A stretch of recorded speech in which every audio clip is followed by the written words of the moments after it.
welcome back, everybody. I'm Jay. And I'm Darryl. And this is Shop Talk. And today we're going to go over something pretty near and dear to me, the top 10 bass players of rock. Near and dear, huh? Near and dear. Why is it near and dear there, Jay? Well, because I'll play the bass, and it's... But before we get into it, please like, subscribe, ring the little bell there, notifications, the whole thing. Here we go. Into our top 10 list of rock bass players. At number 10, we have... Me Kill Meister. Yeah. Right? The Ace of Spades. Dude, do you know what he used to call his bass rig? Murder One. Yeah. Dude, what a great name. That is badass. Always played a Rickenbacker. It's a Marshall stack, by the way. Yeah. His bass rig was a Marshall stack. Custom. You could pay some money for the signature series there, you know what I mean? But yeah, Lemmy, I mean, what a signature sound. The distorted sound, how heavy it was. There's 3 dudes in Motorhead and all that noise. That's all you need. Yeah, you 3 got, dudes. You got Lemmy and you got Homeboy back there. 3 dudes. On the, on the methane train. That's a whole other episode there. But yeah, number 10 we have Me Kill Meister. All right, number 9 we have Chris Squire from Yes. Right?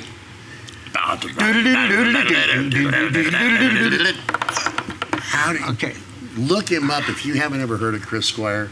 The dude is just badass all around. Some of his bass solos were incredible. Yes went through many changes throughout their career, but Chris Squire stayed throughout the whole, every change of Yes. Incarnation. He was there. Every incarnation there. Yeah. Whatever your favorite Yes song is, that's Chris Squire. Absolutely. Right? Okay. Boom. Number 9, Chris Squire.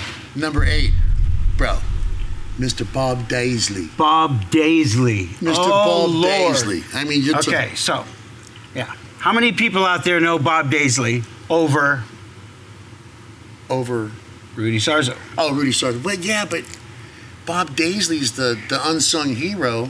No, I know. I know. I know. Black Sabbath, Uriah Heep. I know. Rainbow, Ozzy. I'm not disputing. Over the Mountain. Not disputing. Flying High Again. Not disputing. Got hosed on all of it. Yep. Bob Daisley's badass. Don't ever let anybody... Bob Daisley brought out the best in Randy Rhoads. Yeah. Without Bob Daisley, there would have been no Ozzy Randy. It just wouldn't have happened. Those tunes wouldn't Bob Daisley brought it out. Okay? Yep. Compare a Quiet Riot record with Randy with an Ozzy record. And that huge difference. That's Bob Daisley. Okay? So, deservedly at number 8 we have Bob Daisley. That puts us at number 7 with the Geezer Butler. The Geese. And dude, that's my favorite fucking Black Sabbath song. Just because of that whole bass solo. What about the first? There's a solo, basically. His solo, it's called Basically. War Pigs. The end of that tune is basically a bass solo. Right. But what is so great about Geezer Butler that is not only his bass playing, but other than being writing all the lyrics. Oh, okay. I thought you were going to go with the Godfather of heavy metal. No, he's that too. Yeah. He's that too. Bet you didn't know. Did you know that? Did you know that? You just schooled me. Did you know that? Bro. He's schooling See, me. Ozzy, all Ozzy had to do was show up, get drunk, and say, "Give me the lyrics, mate." Oh, okay. Oh, that's brilliant. Anyway, number 7, it's Geezer Butler. Which brings us to number 6. Uh-oh. Dude, some of the fastest fingers in the business. Mr. Steve Harris of Iron Maiden. The galloping thunder fingers of metal. Just incredible, dude. Incredible. P-bass. Always on a P-bass. Always on a P-bass. And primary songwriter. Absolutely. Primary songwriter, visionary. He's the whole Iron Maiden thing. You know, it's just. But then there's Adrian Smith. But it's probably that's the another Amazon guy. Right. But Steve Harris is great. I love the way he used to run around. Yeah. You know, he'd run around, point the bass at you. That whole That whole put your foot up on the monitor thing. Oh, yeah. That kids still do. Yeah. That's Steve Harris. They just wish they were Steve, but they ain't Steve Harris. Well, yeah. You know, still doing it today. Yeah, I know. At what age? I know, and still doing it. I know. Come I know. They're Dude, doing Maiden, enough said. All right. Which, you know what? That brings us to number 5. Hold on. That puts us at halftime. Oh, fuck. You're right. You know what I mean? So I do believe it's time for a safety meeting. You mean safety meeting? Yeah, the OSHA guys are going to be showing up here in a little bit. We want to The make sure OSHA guys? We're safe. Yeah. Well, bro, Yeah. I had to do that. Right. That puts us at number 5, which is The goddess. who is it? The queen, goddess of the bass. queen of bass. Say it. Carol Kay. You probably. Okay, now most of you are gonna go, who? Yeah. What? What band is she in? Everybody's. Everybody's Frank Sinatra, Barbara Streisand, the Monkees, the Beach Boys. Motley Crue. Dude, we were just talking about it. Motley Crue. Yeah, we just heard that. And you know Motley what? We Crue. all got something to fill in on this. We heard that Okay. Carol Kay actually did Nikki Sixx's bass lines on Shout at the Devil. But it's okay. Not confirmed. It's not like we got a Yeah, line that we saw something else. well, But you know. Carol Kay, to her credit, she's inspired millions and generations. She's the Steve Lukather of on the bass. The Wrecking Crew. She's on so many records that you don't even know that's her. The most But she recorded it, and the artist takes the credit for it and tours with it. Yeah. But so Her name isn't even in the credits. Yeah. Yeah. She's one of those. Right? The most recorded bass player in history. So she is absolutely deservedly at number 5. You bet. Number 5. Which brings us to number 4. Cuatro. Pinche 4. Es el 4 Getty Lee. Getty Lee.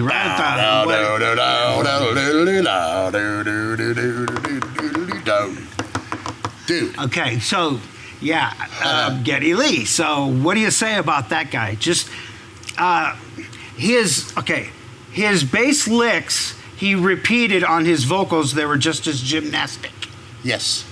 Is that fair to say? To sing Is that over fair the to bass say? lines that he played. Just the Yeah. right, And then that taking whole. care of keyboards and bass Okay, pedals. right. So, Yep. I mean, So the vocals, right? The keyboards, he played with his foot. He played the mog, and he played the bass yeah.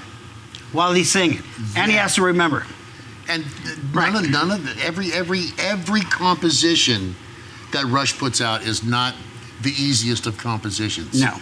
Nope. Everybody that I know of that's a musician, we cut our teeth on it, and we cussed out more fucking people than we know trying to learn some of that shit. Because we didn't have Google or YouTube back when we were kids. I love early Rush. We though, had man. cassette tapes and records, Man, you know. I love everything up to like Power Windows was killer. Not to mention being But- a third of one of the greatest rock bands to ever come out of the Great White North. Just Jeez, how's it going? Getty and Alex. That's a whole other. Yeah. We could do a whole thing on Rush. Number 4, Getty Lee. Right. Number 3. That's John Paul Jones. John Paul Jones. Led Zeppelin, give me a break. Talk about the dude that wrote a lot of the compositions. He also did keys, you know. Yep, that's another one. Yes, he did bass and keys I was never like and arrangements. I was never like Yep. a Beatles fan or a Stones fan, but when you get into like Zeppelin, Bad Company, and like Jimi Hendrix, Yeah. that's where the bass player British really- movements yeah, kind of yeah. caught me. Yeah. And John Paul Well, Jones. Zeppelin was basically a trio. They were right. Yeah. They were just a trio, Yeah. and then there was Robert over there screaming Yeah. like a banshee. So, But right. his bass lines So John just- Paul Jones just had this open tapestry to just do whatever he wanted. Yeah, you can't- With bass and keyboards, and You know, another honorable mention out of the British he movement. played would other instruments be, too. would be, you know, John Entwistle was pretty badass too. Yeah, he was. He was. You know, yeah. I mean, The Spider. Talk about the Thunder- Spider. The Thunderfingers. The Spider. Generation. My Yep. generation, the bass solos in that? Yep. Yeah. Yep. Anyway, number Hey! 3, John Paul Jones. All right, that brings us to number 2. Dude. Uh-oh, ready? Dude.